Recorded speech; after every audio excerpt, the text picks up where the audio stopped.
সম্মানিত চেয়ারম্যান 1,00,000 টাকা চেয়ারম্যান সাহেবের 1,00,000 টাকা কবুল কইরা নিও। একটা দোয়া আব্বা নাই, আব্বা কোন মনে করছে এতগুলা মানুষ নিয়ে দোয়া করি আমিনটা জোর কইবেন। তার আব্বার কবরটা দিয়ে বেগেস্টের বাগান, তার আব্বার কবরটা দিয়ে বেগেস্টের বাগান তুমি বানাই দিও। আমিন।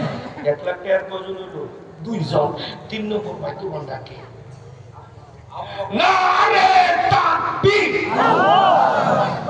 এবার বলবেন আবু বকর ভাই, আবু বকর ভাই, লাস্টে কইবেন কবুল হোক, কবুল হোক। এতগুলা মানুষের কইলে ফিরত না। জিন্দাবাদ দিবেন আবু বকর ভাই, আবু বকর ভাই জিন্দাবাদ, জিন্দাবাদ। এবার বলবেন কবুল হোক, কবুল হোক। 1,00,000 টাকা, 1,00,000 টাকা কবুল হোক, কবুল হোক। আল্লাহ এতগুলা মানুষ বলছে কবুল হোক, কেমনে ফিরাইবা? কবুল করো, আমিন। কবুল করো, আমিন। এটা দোয়া কইরা এই দোয়াটা মনে করছে করব নিও। আমি এক দুইবার করি না, আজকে ইচ্ছা করলে আমরা আটকানোর একটা সুযোগ আছে, এই দোয়াটা করে দিই। মাবুদ আমার ভাই 1,00,000 টাকা ঘোষণা দিয়েছে, তোমার কাছে একটা ঘোষণা চাই। আল্লাহ তুমি ঘোষণা দিয়া দাও, তারে আমি আবু বকর সিদ্দিকের বরকতে তারে আমি ক্ষমা কইরা দিলাম। এই আবু বকর ভাইয়ের ক্ষমার দরখাস্ত তোমার কাছে করলাম। তাহার ক্ষমা তোমার কাছে, তাহার ক্ষমা তোমার কাছে আমরা সবাই চাই। আমিন। আমি কইনা আমিন। এতগুলো মানুষের ক্ষমা চাইছি না, জানি না ভাইয়ের জানা যায় তো মানুষের চেয়ে বেশিও দোয়া করি, কিন্তু ক্ষমাটা চাই আলাইছে জায়গা মতো, ঠিক না বেটি? আরেকজন 1,00,000 টাকা কি আরেকজন 1,00,000 টাকাকে একিন করেন। অন্তরে দোয়া আইছে, ভুলে যাই, বয়স হয়ে গেছে তো।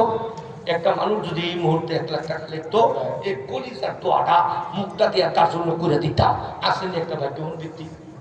মাবুদ এতগুলা মানুষের মধ্যে এই মুহূর্তে আমার যে ভাইটা 1,00,000 টাকা লেখে, প্রভু আমি গুনাহগার, আমি পাপিষ্ঠ, এই সব মানুষ তো গুনাহগার না, আমি যাদের জবান দিয়ে বলাইবা এই মুহূর্তে যে 1,00,000 টাকা তোমার এই কোরআনের ঘরের জন্য, নবীর দান বাংলা দিনের জন্য, যেখানে আল্লাহর কালাম অনবরত তেলাওয়াত হয়, হাদিসের খেদমত হয়, মাসলা মাসাইলের খেদমত হয়, এই প্রতিষ্ঠানের জন্য এই মুহূর্তে যে 1,00,000 টাকা দান করে, এই দোয়াটা বড় দামি।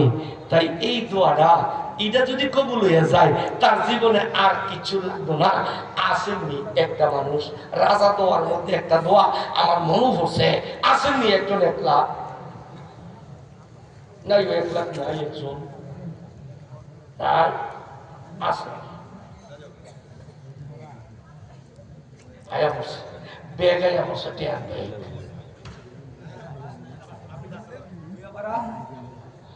ইকরামুল্লাহ হাজিবাড়ি বইয়াপাড়ার থেকে মহিলারা মাশাআল্লাহ অনেক টাকা দিছি গো, 500 টাকা দিবি না,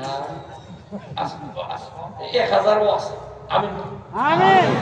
এই মহিলারা 1 বস্তা টাকা দিছে। আমিন আমিন। আল্লাহ গুনাহগুলো মাফ করে দাও। আমিন। মহিলারা বড় হতভাগা গো, ছোট কালে বাপ মার মর্ম বুঝে না, খেদমত করতে পারে না।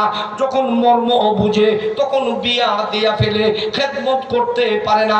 স্বামীর বাড়ির দায়িত্ব কান্দে আইয়া পড়ে, মার জন্য কান্দে, বাবার জন্য কান্দে। আমার যে মা বোনরা দান করছে, আমি সবার জন্য একটা দোয়া করব, জোর দিয়ে একটা আমিন বলবেন। হয়তো কেউ কোনোদিন এই মহিলাদের জন্য এমন দোয়াটা করে না। রাবেয়া বস্তির মতো তাদের তুমি, রাবেয়া বস্তির মতো তাদের তুমি কবুল কইরা নিও। আমিন। আল্লাহ যেন প্রত্যেকটা মহিলারে রাবেয়া বস্তির মতো কবুল করে জোর করুন। আমিন। 1,00,000 টাকার আরেকজন নাই কি?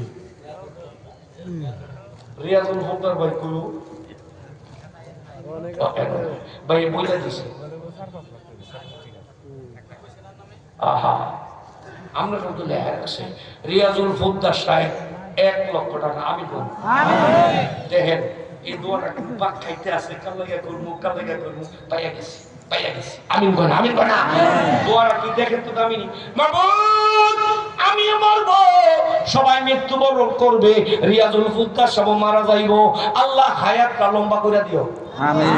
যেদিন মৃত্যুবরণ করে অজু কইরা পাকসা কইয়া ছেলে মেয়ে বিয়ে বাচ্চার সামনে দেখো অকাল মৃত্যু দিও না, অর্থাৎ আয় আল্লাহ রাস্তাঘাটে অপমৃত্যু দিও না। তোমার কাছে একটা আবদার করে মরণের দিন যেদিন মৃত্যুবরণ করব জান্নাতের নকশাটা চোখের সামনে দাঁড়াইয়া মরণকালে কষ্ট দিও না। মার বুকে বাচ্চা দুধ খাইতে খাইতে সামনে ঘুমাইয়া যায় আল্লাহ জান্নাতটা দেখাইয়া কলমা পইরা হাসতে হাসতে কলমার শহীদ বিদায় নেওয়ার, হাসতে হাসতে কলমার শহীদ বিদায় নেওয়ার সুযোগ তাকে দিও। আমিন।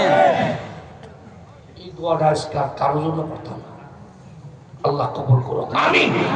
আরেকটা ভাই আসেননি 1 লাখ টাকা, আরেকটা ভাই জানি না আল্লাহ কারে কবুল করো, আসেননি আরেকটা ভাই।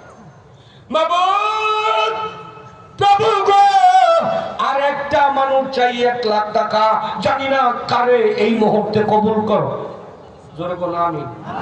আল্লাহ এই আমিনের বরকতটা তারে দিয়ে দিও, যে 1 লাখ টাকা বলবি আব্বা আম্মা অন্ধকার